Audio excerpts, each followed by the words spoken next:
What the fudge is happening with training visas? Juan, let's discuss it. I know. I think we have to dissect this subject because there have been many refuses lately, and yeah, let's speak about the reasons why. Yeah, and just to give you a bit of an idea as to, well, how did this topic come about? There was a conference in Canberra not too long ago, and the director for skilled migration spoke about the influx of 407 visas.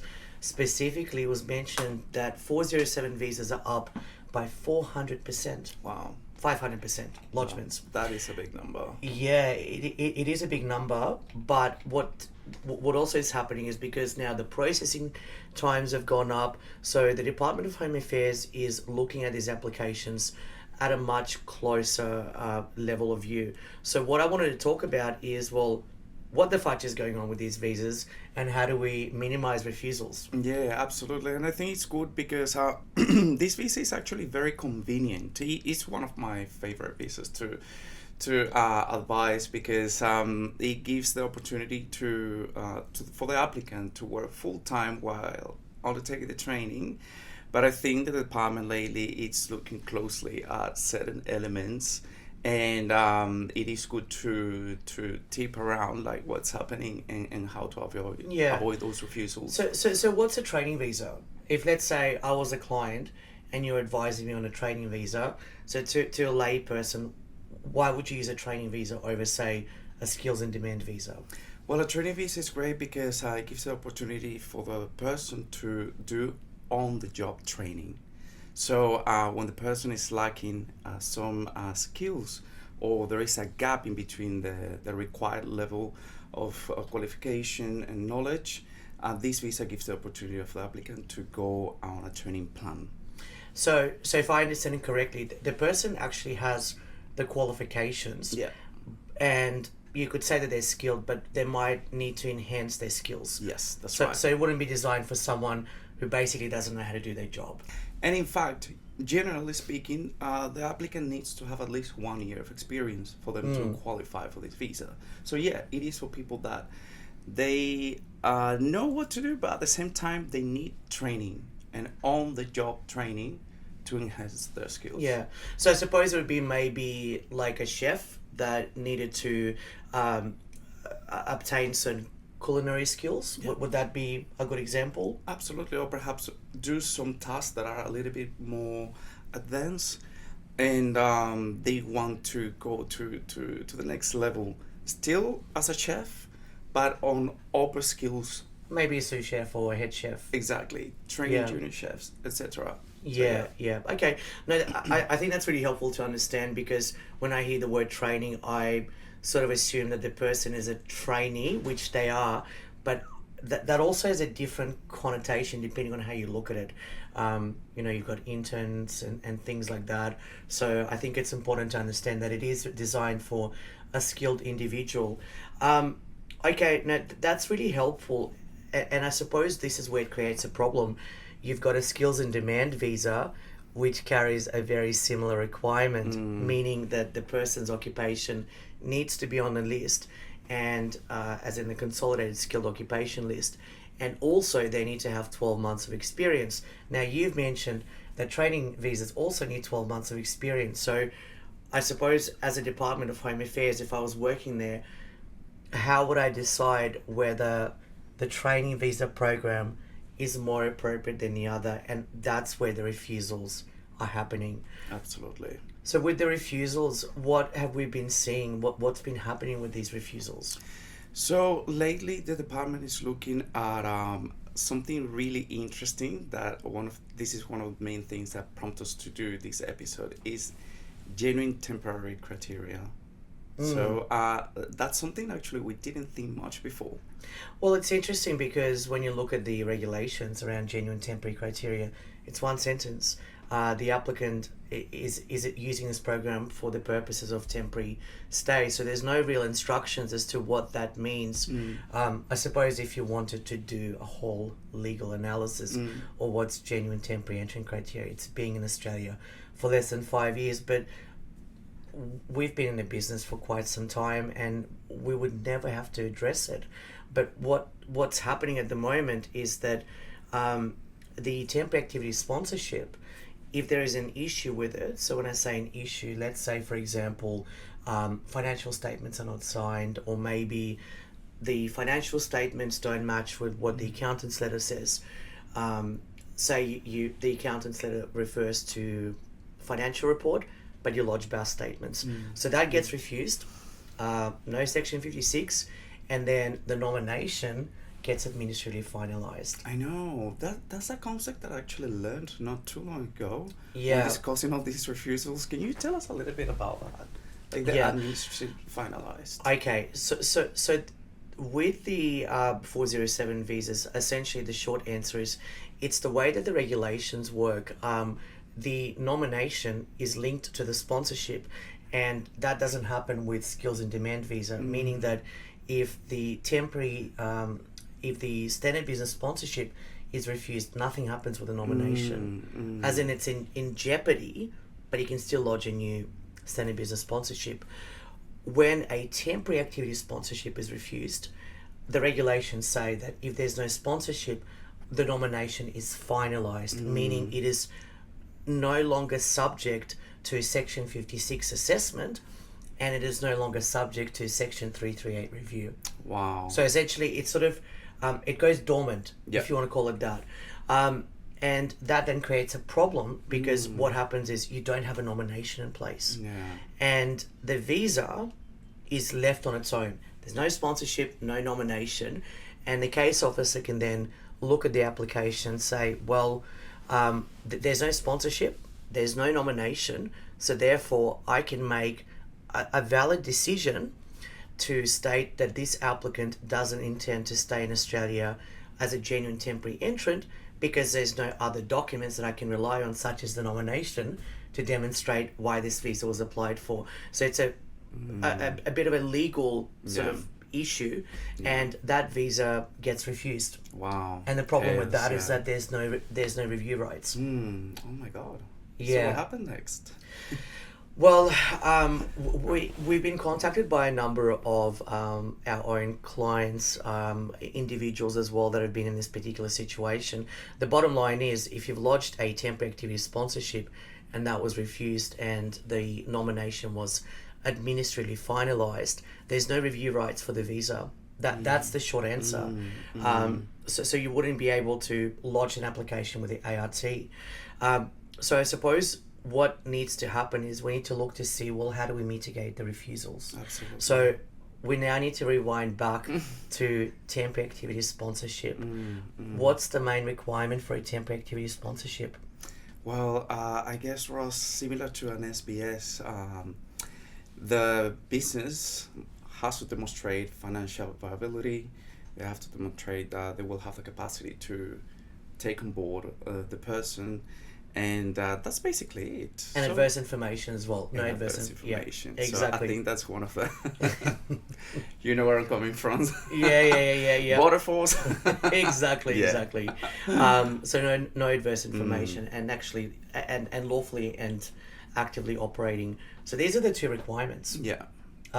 Which sounds fairly straightforward, but in having said that, when you actually have less requirements, it opens up more room for an application to be refused because Yeah. there's not a lot of criteria. When you look at some of the visas where there's prescriptive criteria, that's a little bit different. Yeah. So it's important that one looks to ensure that they qualify Yeah. for a standard business, for a temp activity sponsorship, and also ensure that all of the documents are in line. Yeah. What we've been advising our clients is, if there's no need to lodge all three applications together, lodge a temporary activity sponsorship. So have a conversation with your, if you're an employer, think about what's your workforce needs for the next 6 months. So you might not necessarily need a training visa now, but you might need one in November. If you are a migration agent or a lawyer, speak with your clients. What are their needs in the next 6 months? They may not have a trainee, but if they've used one before, it's probably a good idea to get a temporary activity sponsorship. Now, the reason why I say that's important is because when you've got the temporary activity sponsorship in place, if, let's say, the nomination gets refused, it needs to be refused. It doesn't get administratively finalized. And because there is a nomination that's linked to the visa application, both applications are subject to review under Section Yeah. 338. Yeah, so the trick of the advice would be to first get the temporary activity sponsorship. So Yeah. have that in place. So when the need arises, we can put a nomination in place, which has to be properly assessed, Yep. and then the visa as well can be in place and properly assessed, avoiding that administrative finalization of the matter. Yeah, yeah, exactly. And it's just, look, without sort of going into technical specific regulations, but if you look at the way that Section 338 of the Migration Act works, it actually specifies the types of nominations that can be reviewed by the Administrative Review Tribunal, and it talks about how the nomination is tied to temp activity sponsorship. So that's the problem. And the bottom line is temp activity sponsorship is valid for 5 years. Yeah. So surely if you are a business and you're planning to, or at least envisage that at some point in time you'll need a 407 trainee, then you may as well get a sponsorship. We've got a temp activity sponsorship on the go. Yeah. We don't have anyone on a 407 visa at the moment, but it's still valid for the next 4 years. So Exactly. if we needed to sponsor someone, we're not going to have an issue if, let's say, the nomination's refused. Everything else will be administratively finalized. Yeah, so the key takeaway on this right now is to advise your client, your corporate clients, to get the temporary activity sponsorship. Because as we can see, like you just mentioned earlier, there has been a 500% increase on the training visa applications. So the need is out there. So I think it's very valid to tell your client, corporate client, hey, let's get this sorted, because it is likely that you're gonna benefit from the training visa. And the other point is, Ross, that it is wise to, yes, have the task first, but also to have a Standard business. the standard business, and but also that time in between, I suppose, having the task, and then later down the track, now that the business can apply for the nomination for the visa, because the visas are taking a long time to be processed. And what happens is that sometimes, this is the beauty as well of the training visas, they can be specifically asked for a short period, like let's say 4 weeks, 5 weeks, 3 months, 6 months, or 2 years. But the processing time apart is taking so long. We've been seeing cases where, for example, a person needs 3 months training, but then the visa takes 9 months to get granted, and they're gonna find like any reason for the visa to get refused. So how do we? Yeah, look, navigate this? it's a really interesting question, and as you were saying that, I was thinking in my mind that sort of reminds me of what happens if a student visa gets refused, and the case goes to the ART and the COE expires. Look, the bottom line is, if you've lodged a training plan for 3 months or 6 months, and the training is meant to commence the following month, so say a month from lodgement, you have to commence the training. You can't just say, I'll commence the training upon the grant of the visa, because then the visa could be again refused based on genuine temporary entrant. Exactly. So you've got to be really careful now with the way that you word it. And we had a bit of a meeting yesterday with our team as well, in terms of what do we advise our clients. So I suppose the short answer is, if your client's training has finished, you would need to look at other options. I would probably advise withdrawing the training visa and looking at potentially lodging a standard business sponsorship and doing a skills and demand visa. Exactly. It almost feels like walking on a minefield. Like if not one reason here, there would be another reason there. So you got to be very careful. Yeah. And that's another important point that we were discussing yesterday as well. Like, okay, what happens when the applicant, I think this is very important to discuss, what happens with the applicant in the middle of all the process happens to achieve what is required to apply for a skills in demand visa. Let's say, yes, they needed to address those the skill gap, But in between the time the training visa was applied for and it gets assessed, then that training has been already completed, and then the person is effectively eligible for the skills in demand visa. Yeah, I completely agree with you. They would be eligible. I suppose what's important to keep in mind is, let's say if you applied for a 2-year training plan, and the visa hasn't been granted, and the person is now legally eligible to lodge a 482 visa, the question then arises, should you be lodging a 482 visa? Well, if you haven't completed the training plan, it needs to be completed first, and then you can lodge a 482 visa. So that's the catch, because then you have another problem where you're looking at substantial compliance, Yes. and that is, did you substantially complied with an activity? And I appreciate the visa hasn't been granted yet, but it still may raise genuine concerns, because when you look 100%. at the genuine temporary criteria for skills in demand visa, it's equally as vague. Yeah. It just says that this is a temporary visa and should be used for temporary purposes. Yeah. And unless there's any sort of other issues, it's deemed to be satisfied, which is very dangerous, because it means that I can refuse it and say, well, I think there's another reason. And that's it. Yeah. Yeah. So- My God, like it's so good that we're speaking about all of these different elements, because I mean, this goes to show that we have to be really careful how we advise people. We've had many people calling lately and sending emails. What's happening with maternity visa application? I think I'm eligible now for the skills in demand visa. I have been working for already like Yeah. for this amount of time, but hey, compliance, like you have to comply with what you said you're gonna do. Yeah, exactly. So, takeaway here: if you apply for 2 years training, you have to complete you it. have to complete it. You have to complete it. Yeah, Very that's important. that's the bottom Very line. important, yeah. You've co-signed that training plan. You're now committed to it. So I suppose the way to look at it is that every time you lodge an application, or say you withdraw an application, there will be consequences. I don't see consequences as necessarily a bad thing or a good thing. It just means that something will happen, and that's how I approach any migration situation. What's the consequence if I do this, or what's the consequence if I do that? So you just need to be a little bit careful, because legally speaking, Juan, you're 1000% correct. The person's eligible for a skills and demand visa, so why can't they lodge it? But then you need to fast forward to what the assessment's going to look like when the visa gets assessed, and that's when the refusal could potentially happen on a very what I would consider a fairly silly ground. Yeah. And just on that as well, you were saying that perhaps in some circumstances there could be advisable to withdraw the training visa application and apply for the skills in demand visa.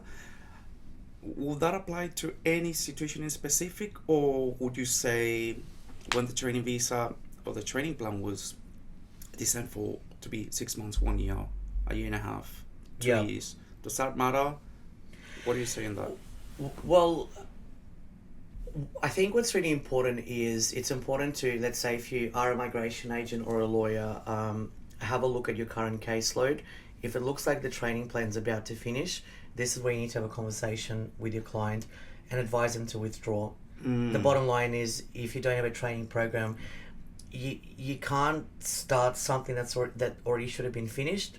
If you said you're going to start your training plan in January and it's now April or May, you should be 5 months through your training plan. It can't just be sitting there in the background. That's the problem. So I would be advising clients to really look to see what they've lodged. Go back through your applications and have a look to see what's been lodged.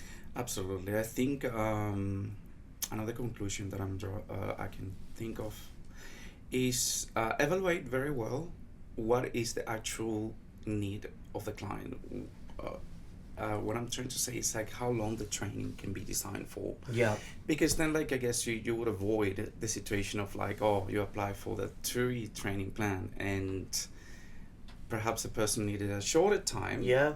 And then like so giving them the opportunity to complete it faster, and then when they're eligible for the skills in the visa, we would avoid these Yeah, not yeah. compliant thing. 100%. And I think that that's such a good point that you raised. Just because something's available for 2 years, it doesn't mean that we should be lodging a training visa for 2 years, because maybe the skills gap is, say, 6 months, as opposed to, say, 12 months or 2 years. So, Yeah. again, just being a little bit more vigilant.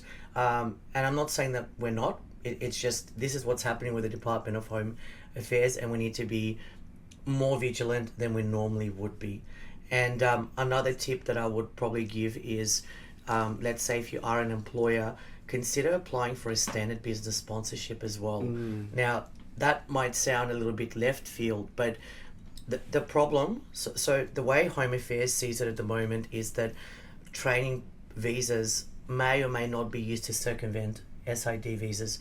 I'm not going to comment on that, not my place, but where you can mitigate that risk potentially is that if you've got a standard business sponsorship and a temporary activity sponsorship, it'll be easier for the decision maker to say, well, this business has both a standard business sponsorship program and a training visa program, so they understand the difference.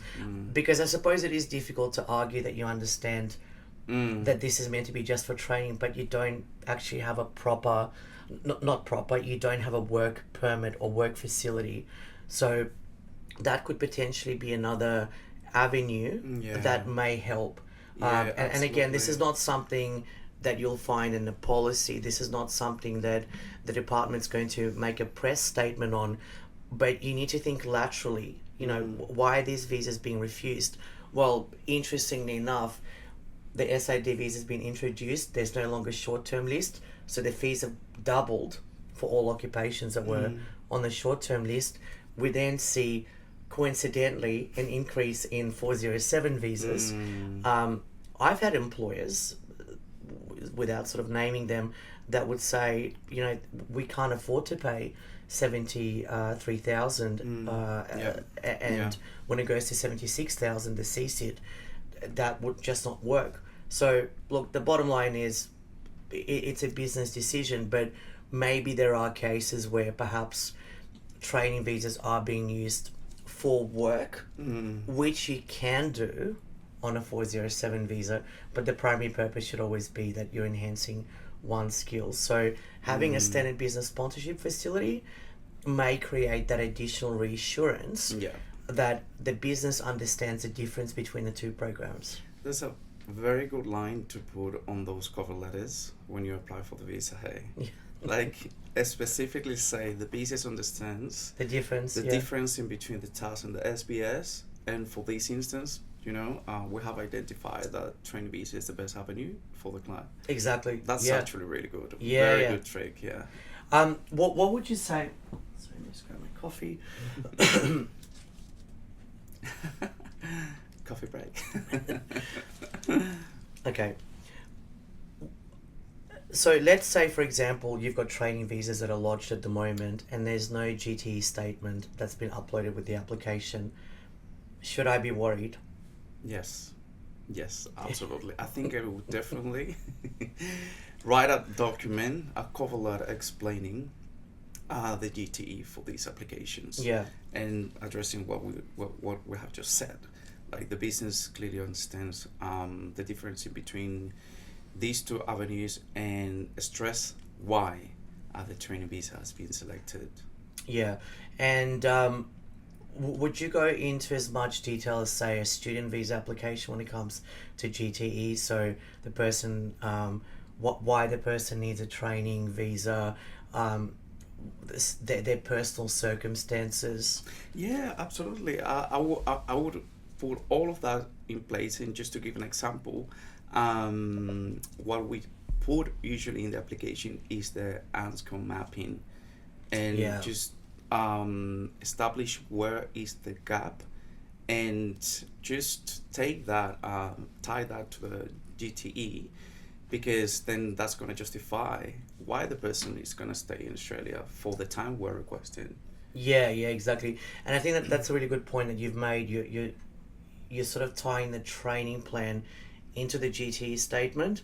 So obviously you wouldn't be crafting it as a student because you're not a student, but that idea of looking at the training plan, looking at the skills gaps, and because the training plan has to be very specific with start and end date, I would use that to actually reassure the case officer that it is a temporary program. So just to be very clear, there's no expectation that the person's departing the country, but what you're trying to establish is that you're using this program for temporary purposes. So that's the difference. Yeah. You don't need to say the person will go back to Brazil or back to Colombia. There's no need for that. But there needs to be very clear understanding that this is a temporary visa. Yeah. And I think what you said about the ANSCO mapping and tying it back to the training plan, that's an excellent idea. 100%. I feel like we can speak about this for so long. be Training a visas, 2 hour so podcast, much yeah. to cover. But I think it's been pretty good, Ross, to having touch bases on what's happening right now.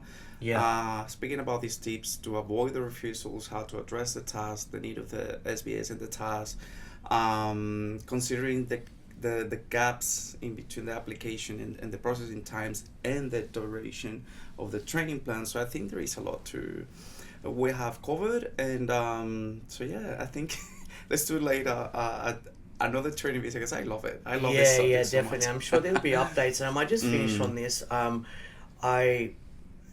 So where this information came from, I went to, as I said, a conference a month or so ago, and I really do encourage practitioners to go to conferences. There's some really good conferences where Home Affairs goes, and that's where they provide this update. So this is not something you'll find on the department's website, but the bottom line is we're being contacted and agents and lawyers are saying what's happening, how come these visas are being refused, but that was actually communicated in these particular conferences. Now one might say, well, the department should release a press release about it, but they don't. That's the bottom line. So it is a good idea to check, is there a migration conference happening? There's some really good ones out there, and it's a good way for you to meet your peers and really understand what's going on with immigration besides just looking at alerts that get released by various different entities.